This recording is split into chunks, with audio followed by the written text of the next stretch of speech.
Halo, kembali lagi di channel kita. Kali ini kita akan membahas soal P3K dengan tema kompetensi teknis kebidanan. Langsung saja ya, kita ke contoh soalnya. Seorang perempuan usia 22 tahun, usia kehamilan 34 minggu, datang ke BPM diantar oleh keluarganya dalam kondisi tidak sadar dan mengalami kejang-kejang. Hasil pemeriksaan tekanan darah 180/110, nadi 100 kali per menit, pernafasan 16 kali per menit, DJJ irregular, serta terdapat penimbunan cairan pada wajah, tangan, dan kaki. Penata laksanaan yang tepat pada kasus itu adalah A. Merujuk ke rumah sakit, B. Memberikan MGSO4 dan rujuk ke rumah sakit, C. Memberikan diazepam dan rujuk ke rumah sakit, D. Pasang infus dan dirawat di PPM sampai sehat, E. Memberikan MGSO4 dan diazepam serta merujuk ke rumah sakit. Jadi, penata laksanaan yang tepat pada kasus tersebut adalah dengan memberikan MGSO4 dan kemudian merujuk pasien ke rumah sakit. Pemberian MGSO4 ini diutamakan untuk pasien dengan gangguan fungsi organ-organ yang penting, misalnya untuk mengganggu tekanan darah, memperbaiki asidosis, mencegah terjadinya dekompensasi kordis, dan mempertahankan ventilasi paru-paru. Oke, jawaban yang tepat itu yang B ya teman-teman, memberikan MGSO4 dan rujuk ke rumah sakit. Jadi sebelum kita rujuk ke rumah sakit, kita berikan MGSO4 terlebih dahulu ya teman-teman, supaya kondisi pasiennya lebih stabil. Seorang perempuan usia 21 tahun, usia kehamilan 40 minggu, datang ke BPM. Pasien mengeluh mulas-mulas yang semakin sering. Hasil pemeriksaan diketahui KU ibu baik, tekanan darah 100/70 mmHg, nadi 89 kali per menit, pernafasan 24 kali per menit, TFU 30 cm. Kepala sudah masuk 2/5, hasil VT pembukaan serviks 8 cm, dan selaput ketuban masih utuh. Perkiraan penurunan kepala janin sesuai dengan kasus di atas adalah A. HOT1, B. HOT2, C. HOT3, D. HOT4, E. HOT5. Oke, untuk penjelasan terkait bidang HOT sudah pernah kita jelaskan ya teman-teman di video kita yang lama. Kalau teman-teman belum nonton, teman-teman bisa cari video-video kita terkait dengan bidang HOT. Pada kasus di atas, dengan kepala janin sudah masuk 2/5, maka diperkirakan telah terjadi penurunan HOT3 atau bagian terbesar kepala janin sudah masuk ke panggul pasien. Bidang HOTS ini berfungsi untuk menentukan seberapa jauh bagian terbawah janin yang masuk ke rongga panggul dan ditentukan dengan bidang hayal panggul sebagai berikut. Jadi bidang HOTS itu ada 4 ya teman-teman. HOTS 1 ketika posisi bagian terdepan janin sejajar dengan pintu atas panggul. HOTS 2 adalah ketika bagian terbawah janin sejajar dengan posisi HOTS 1 melalui pinggir simfisis. HOTS ketiga adalah ketika posisi bagian terbawah janin sejajar dengan posisi HOTS 1 setinggi spina ischiadica. HOTS 4 adalah ketika posisi bagian terbawah janin sejajar dengan posisi HOTS 1 setinggi oskoksigis. Jadi jawabannya yang C ya teman-teman, HOTS 3. Bidan melakukan pertolongan persalinan pada seorang perempuan usia 25 tahun. Pasien hamil anak pertama dengan usia kehamilan 38 minggu. Setelah dilakukan pimpinan persalinan, kepala bayi lahir, namun tidak terjadi putar paksi luar dan dagu bayi menekan perineum. Tindakan segera yang dilakukan bidan pada kasus tersebut adalah A. Prasat Brach, B. Prasat Muller, C. Prasat Macrobert, D. Prasat Brach terbalik, E. Prasat klasik.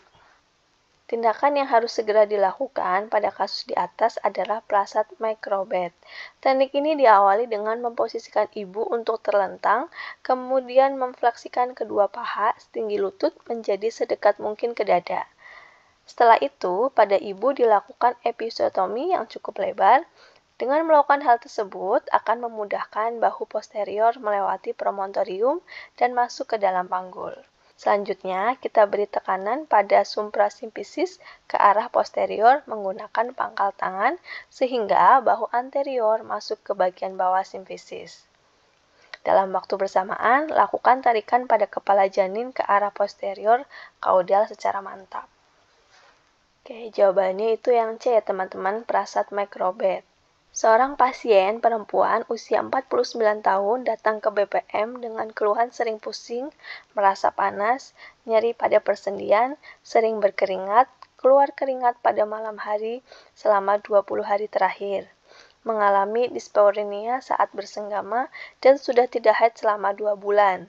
Diagnosis yang tepat untuk kasus tersebut adalah A. Senium, B. Menopause, C. Klimakterium, D. Pramenopause, E. Postmenopause. Berdasarkan keluhan yang di atas, seperti sering pusing, merasa panas, nyeri pada persendian, sering berkeringat pada malam hari, kemudian mengalami nyeri saat hubungan seksual, dan ibu mengaku sudah tidak haid selama 2 bulan. Jadi haidnya sudah mulai tidak teratur ya teman-teman. Ini merupakan gejala khas dari kondisi pramenopause. Pasien ini belum bisa kita diagnosa menopause karena masih baru 2 bulan dia tidak haidnya. Dikatakan menopause jika 1 tahun penuh tidak mengalami menstruasi. Jadi ini merupakan gejala awal sehingga disebutnya pramenopause. Seorang perempuan postpartum usia 25 tahun dirujuk oleh bidan ke rumah sakit karena mengalami perdarahan akibat adanya luka pada jalan lahir yang mengenai seluruh perineum sampai mengenai mukosa rektum. Derajat robekan perineum kasus itu adalah A grade 1, B grade 2, C grade 3, D grade 4, yang E grade 5. Derajat ruptur perineum pada kasus di atas menunjukkan bahwa luka perineum mencapai grade 4, di mana robekan perineum grade 4 ini telah mengenai mukosa vagina, komisura posterior, kulit perineum, otot sphincter ani, dan sampai ke rektum. Itu grade keempat. Jadi ini harus dilakukan tindakan di rumah sakit ya teman-teman. Makanya bidan melakukan rujukan ke rumah sakit karena ruptur perineumnya ini sudah mencapai grade 4. Bidan melakukan kunjungan rumah pada seorang perempuan usia 34 tahun P3A0 postpartum 6 hari. Hasil pemeriksaan didapatkan TTV dalam batas normal dan TFU 2 jari di atas simfisis. Asuhan yang diberikan bidan pada kasus tersebut adalah A. Memastikan involusi uterus berjalan dengan normal. B. Mencegah perdarahan massa nifas karena atonia uteri. C. Mendeteksi dan merawat penyebab lain perdarahan. D. Pemberian ASI awal oleh ibu. E. Menjaga bayi tetap sehat dengan cara mencegah hipotermia. Pada postpartum hari ke-6, salah satu asuhan yang harus diberikan adalah bidan harus memantau dan memastikan involusi uterus berjalan dengan normal. Uterus berkontraksi dengan baik, TFU berada di bawah umbilikus, dan tidak terjadi perdarahan abnormal. Involusi uterus adalah proses kembalinya uterus ke kondisi sebelum hamil. Jadi jawabannya itu yang tepat itu yang A ya teman-teman, memastikan involusi uterus berjalan dengan normal. Demikian soal-soal terkait dengan kompetensi teknis kebidanan. Buat teman-teman yang belum subscribe, jangan lupa subscribe supaya nggak ketinggalan kalau kita update contoh-contoh soal yang terbaru. Karena proses seleksi P3K ini sudah semakin dekat, teman-teman harus lebih semangat, lebih sering untuk belajar soal-soal.